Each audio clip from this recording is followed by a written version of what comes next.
नमस्कार, मैं हूं आपके साथ आशा सरमाल। आप देख रहे हैं रिपोर्टर। और रिपोर्टर में आज सबसे पहले बात करेंगे श्रीनगर की, क्योंकि श्रीनगर के अंदर पाकिस्तान का जिंदा आतंकवादी आइडेंटिफाई हुआ है। सनम एजाज पूरी रिपोर्ट दे रहे हैं। क्या कुछ जानकारी दे रहे हैं, देखिए।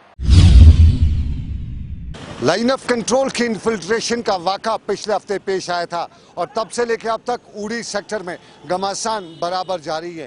पहले लगभग 4 दिनों तक लाइन ऑफ कंट्रोल के उड़ी सेक्टर में इंटरनेट और कनेक्टिविटी के दूसरे मामला बंद रखे गए थे, लेकिन उसके बाद दूसरे ही दिन 4 मिलिटेंटों के मारे जाने की खबर भी आई। बड़ी मिकदार में असला और गोला बारूद भी जब्त किया गया और उसके बाद आज का मामला और उड़ी के लाइन ऑफ कंट्रोल सेक्टर में आज भी घमासान हुआ है। और आज जो आखिरी खबरें हमारे पास मिली हैं उसमें एक मिलिटेंट जिसके बारे में बताया जाता है कि वो पाकिस्तान का है, उसको जिंदा गिरफ्तार किया गया है, जबकि एक को मारा भी गया है। कल भी यहाँ गोलीबारी चलने के वाक़ात पेश आए थे और कल यहाँ पे 4 फौजियों के जख्मी होने की खबर आई थी। कुल मिला के लाइन ऑफ कंट्रोल पर हिंदुस्तान और पाकिस्तान के ताल्लुकात में कहीं न कहीं सीज फायर के बाद उम्मीदें जागी थी, लेकिन एक बार फिर लाइन ऑफ कंट्रोल पर इन्फिल्ट्रेशन का वाक़ा देखने को मिला है और बताया जाता है कि इस साल का दूसरा वाक़ा है और दूसरे वाक़े में अब तक की ये सारी सूरत सामने आ रही है। सनम एजाज, श्रीनगर, कश्मीर। चलिए अब आपको कुपवाड़ा लिए चलते हैं। रियाज अहमद हमारे साथ जुड़ रहे हैं, क्योंकि रियाज अहमद दिखा रहे हैं किस तरह से आगजनी की घटना यहाँ पर पेश आई है। क्या कुछ पूरी जानकारी है, देखिए। था तो उससे आई आग सीधी ऊपर से, तो ना पावर से हुआ न किसी से। आग ऊपर से आ रही थी नीचे। जब नीचे पहुंची आग तो फिर हम उठे तो नीचे से बच्चे भी निकाले और भी सोए थे तो वो भी निकाले। तो निकाल के फिर ज्यादा नीचे आग फैल गई तो फिर गैस भी नहीं निकाल पाए, अंदर ही रह गया सब कुछ। तो फिर उस मकान को भी लग गई, दोनों को, फिर उधर ही रहे। कितना नुकसान हुआ आपका? नुकसान तो पूरा हो गया, कुछ बचे ही नहीं है। सब कुछ था वो भी खत्म हो गया, तो अंदर से कुछ बची नहीं। जो कपड़े थे, जो गले में ये कपड़े हैं तो यही हैं, और कोई सब कुछ वहीं गया। तो सारा सामान था अंदर वो भी जल गया, राख हो गया। के जुरहमा इलाके में गुज़श्ता रोज 2 मकानात अचानक आग लगने से खाकस्तर हो गई और वारदात में दोनों मकीनों को काफ़ी नुकसान हुआ है और तमाम सामान जल गया।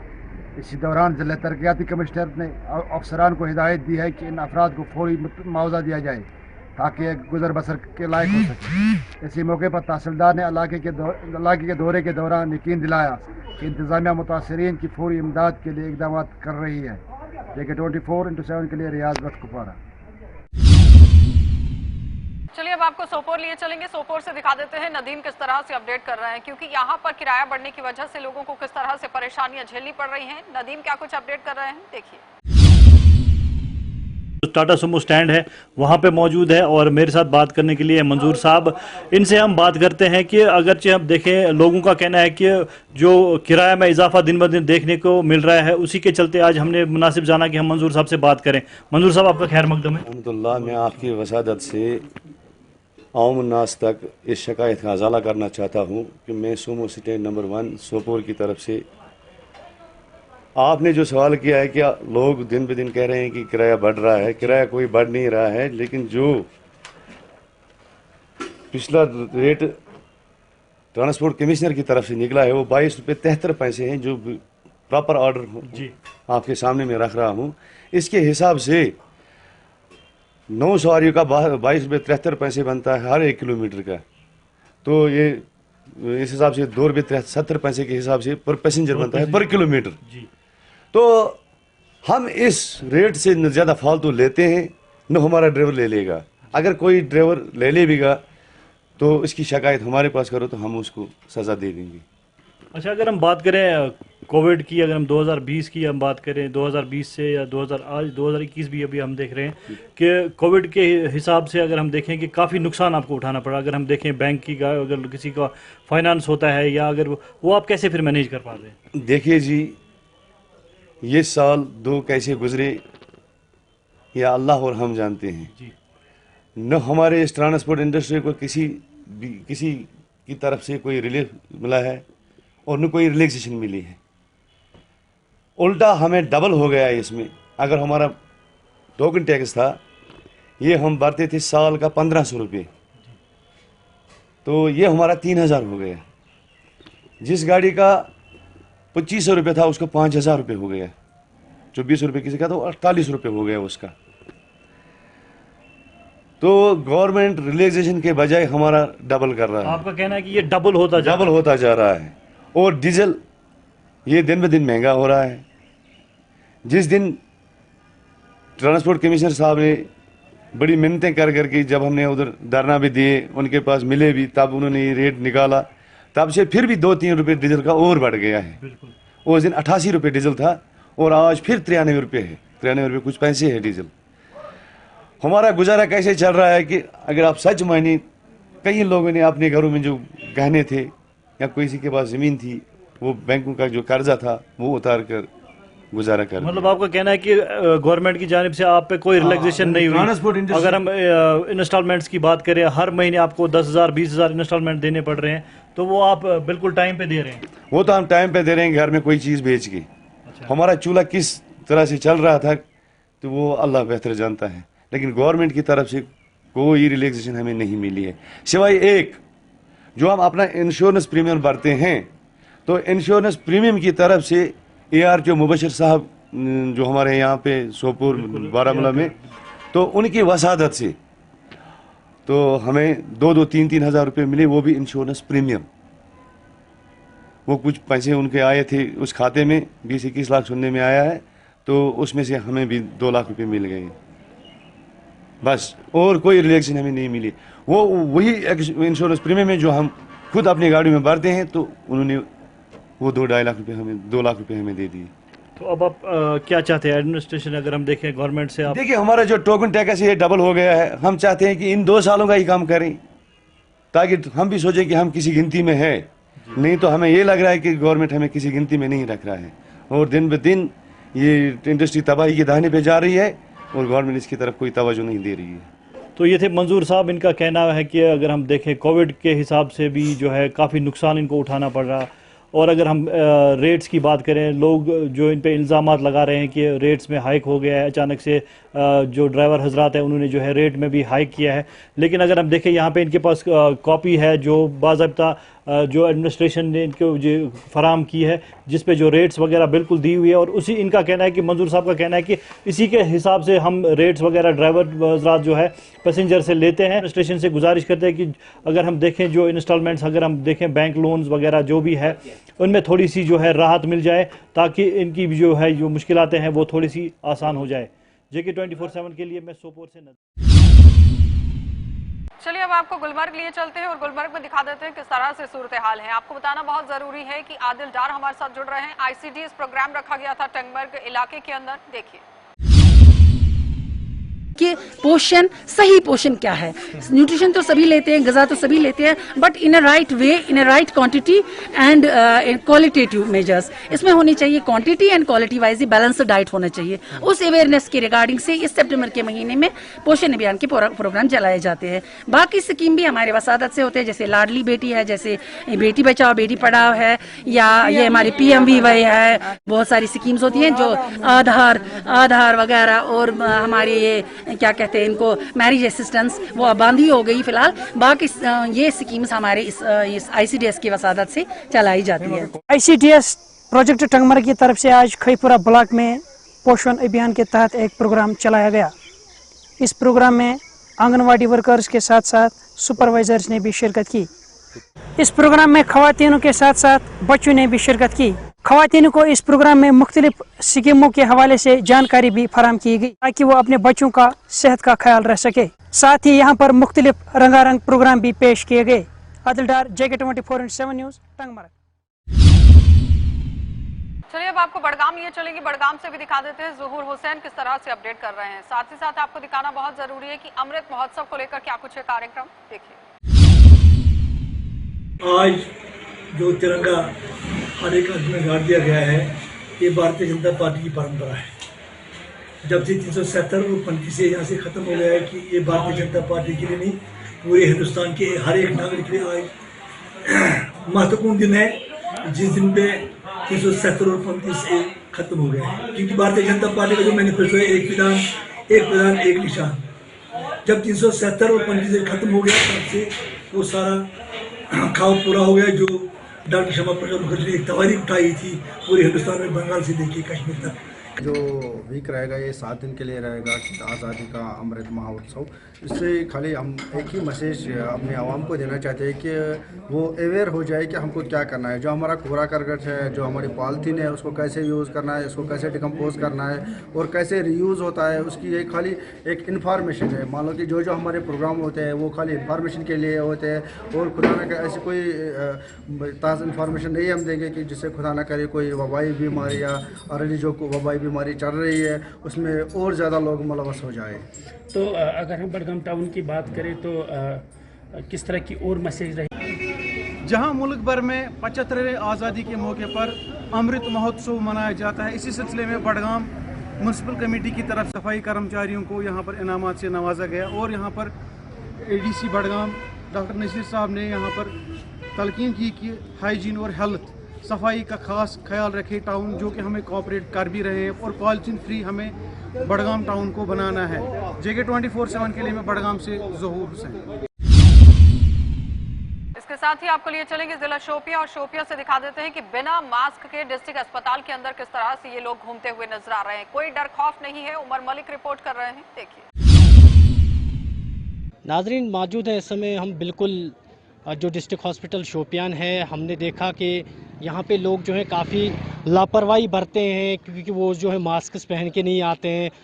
किसी तरीके से सोशल डिस्टेंस भी नहीं है। हालांकि हमने देखा कि कई सारे जो हैं खासकर जो यूथ्स हैं, यंग जो जनरेशन है, वो यहाँ पे जो है बिना मास्क के आते हैं। हालांकि हमने जब यहाँ पे देखा तो काफ़ी सारे लोग जो हैं बिना मास्क के अंदर आ रहे हैं और लोगों को ऐसा जैसे कुछ हुआ मतलब है ही नहीं, इस तरीके से जो है वो वहाँ से जो है हमें रिएक्ट कर रहे थे। तो वही अगर हम बात करें जो तीसरी वेव आने वाली है उससे कौन सा यहाँ पे जो हालात काफ़ी गंभीर हो सकते हैं क्योंकि वो जो है ज़्यादा असर जो है माहिरीन कह रहे हैं कि वो उससे जो ज़्यादा असर जो है वो बच्चों पे पड़ सकता है, जिसकी वजह से हमारी जो छोटे बच्चे हैं वो मुतासिर हो सकते हैं। लिहाजा लोग अभी तक भी जो है टस से मस नहीं होते। हालांकि हम देख रहे हैं कि कोविड-19 ने किस तरीके से वबाई बीमारी जो है पूरी हिंदुस्तान के साथ साथ बाकी दुनिया में जो है तबाही मचाई हुई है। तो लेकिन अगर हम बात करें जो हमारा कश्मीर है, यहाँ के लोग जो है अभी भी टस से मस नहीं हो रहे हैं, बिना मास्क के ही जा रहे हैं। हालांकि अभी भी जो है हमारे जो मेन सिटी है श्रीनगर जो है वहाँ पे हमने देखा कि किस तरीके से कुछ इलाकों में जो है वहाँ पे जो है कोरोना कर्फ्यू जो है वहाँ पे लगाया गया। लेकिन हमारी जो शोपियान की अगर हम बात करें जो दूसरी वेव आई थी तो उसमें काफ़ी कम हमें जो है केसेस देखने को मिला, जिसकी वजह से ज़िला शोपियान में जो कारोबार भी वो अच्छे से चला। लेकिन अगर ये सूरत हाल रहा, ऐसा लग रहा है कि जो नेक्स्ट वेव जो है तीसरी वेव आने वाली जो है उसमें जो है ज़िला शोपियान का काफ़ी बुरा हाल भी हो सकता है क्योंकि अगर इसी तरीके से लोगों ने लापरवाही बरती। JK 24/7 के साथ शोपियान से मैं उमर मलिक। चलिए अब आपको जिला डोडा लिए चलेंगे और डोडा से भी दिखा देते हैं कि जमीन खिसकने का सिलसिला किस तरह से यहाँ पर शुरू हो गया है। लोगों के अंदर किस तरह से दहशत है, दुकानें भी अब खिसकती हुई नजर आ रही हैं। वसीम गट्टू रिपोर्ट कर रहे हैं, देखिए। तो हम डोडा के पेट्रोल पंप के बिल्कुल नीचे हैं सुबैरन मोड़ पे और मेरे ठीक पीछे आप देख सकते हैं तस्वीरें किस तरह की हैं।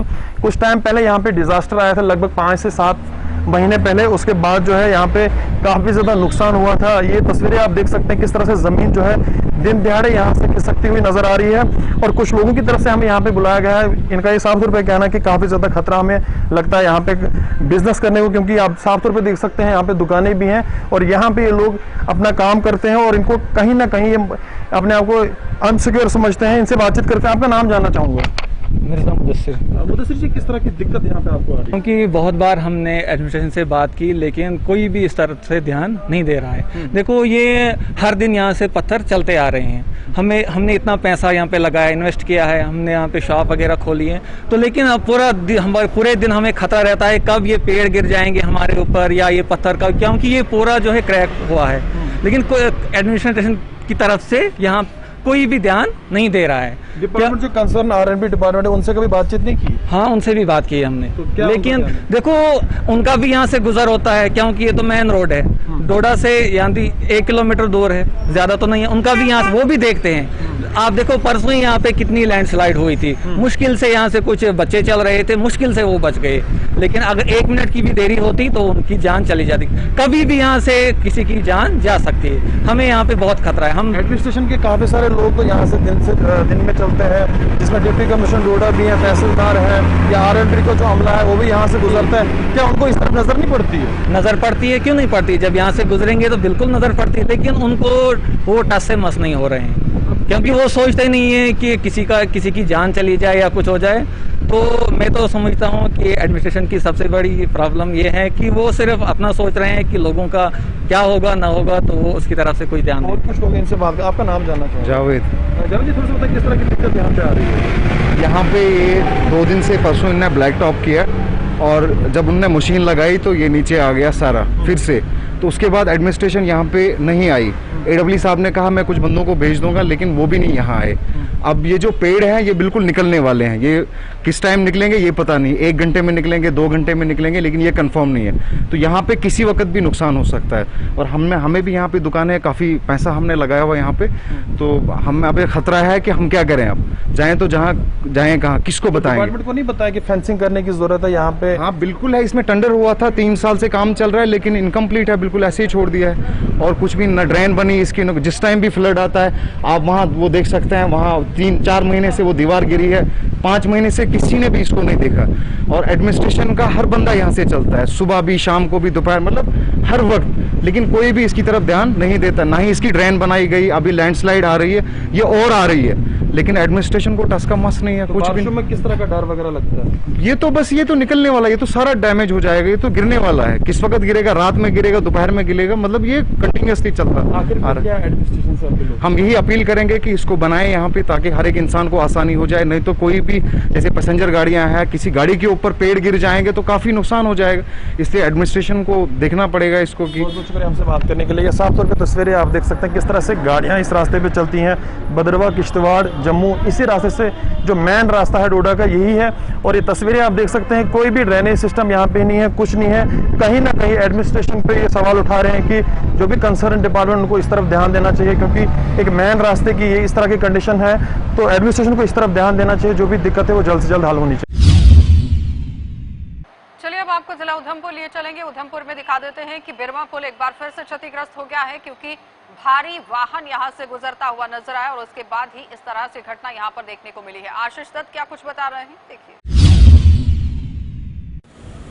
उधमपुर का बिरमा पुल जो हमेशा सुर्खियों में बना रहता है, पिछले 1.5 साल से 3 बार ये पुल क्षतिग्रस्त हो गया है। बीती रात को दोबारा से ये पुल क्षतिग्रस्त हुआ है, लेकिन इस बार ये संबंधित विभाग की लापरवाही के कारण नहीं, बल्कि एक डंपर चालक की वजह के कारण क्षतिग्रस्त हुआ है। बीती रात को एक डंपर ड्राइवर जो इस पुल से गुजरने की कोशिश करता है, जैसे ही ये पुल क्रॉस करने की कोशिश करता है, ये पुल क्षतिग्रस्त हो जाता है।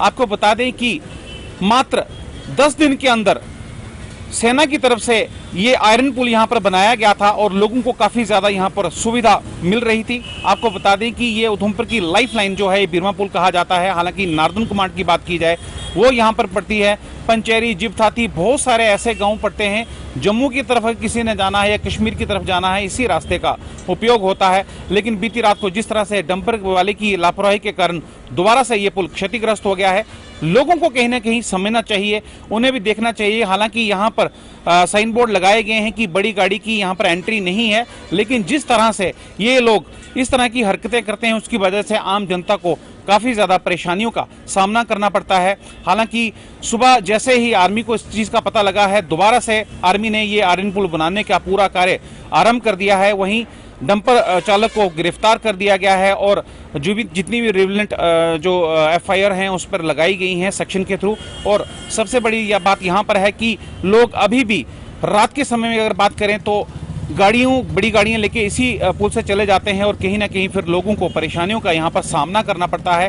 प्रशासन की तरफ से पहले ही यहाँ पर एक आदेश जारी किया गया है कि कोई भी बड़ी गाड़ी जो है इस पुल से नहीं गुजरेगी। हालांकि छोटी गाड़ियों को यहाँ पर अनुमति दी जाती है, काफ़ी बड़े वहाँ पे साइन बोर्ड भी लगाए गए हैं, लेकिन लोग इसकी प्रवाह नहीं करते हैं और उसके बीच में गाड़ियां जो हैं बड़ी हैवी लोड की गाड़ियां ले जाते हैं और उसकी वजह से कहीं ना कहीं ये जो पुल जो है दोबारा से क्षतिग्रस्त हो गया। हालांकि अगर सेना की बात की जाए, काफ़ी ज़्यादा राहत सेना की वजह से जो है यहाँ पर लोगों को मिली थी, क्योंकि मात्र 10 दिन के अंदर इस जो आयरन पुल, जो बीरमा पुल बनाया गया था, लेकिन जिस तरह से क्षतिग्रस्त हो गया है, लोगों को काफ़ी ज़्यादा परेशानियों का यहाँ पर सामना करना पड़ा है। सुबह से ही लंबी कतारें जो हैं 1.5-2 किलोमीटर की अगर बात करें, वहाँ तक गाड़ियों की लाइनें लगी थी, क्योंकि लोगों को ये मालूम नहीं था कि दोबारा से बीरमा पुल क्षतिग्रस्त हो गया है। लेकिन आज शाम तक सेना की तरफ से ये कहा गया है दोबारा से इस पुल को जो है रिपेयर किया जाएगा और दोबारा से गाड़ियों की आवाजाही के लिए खोल दिया जाएगा।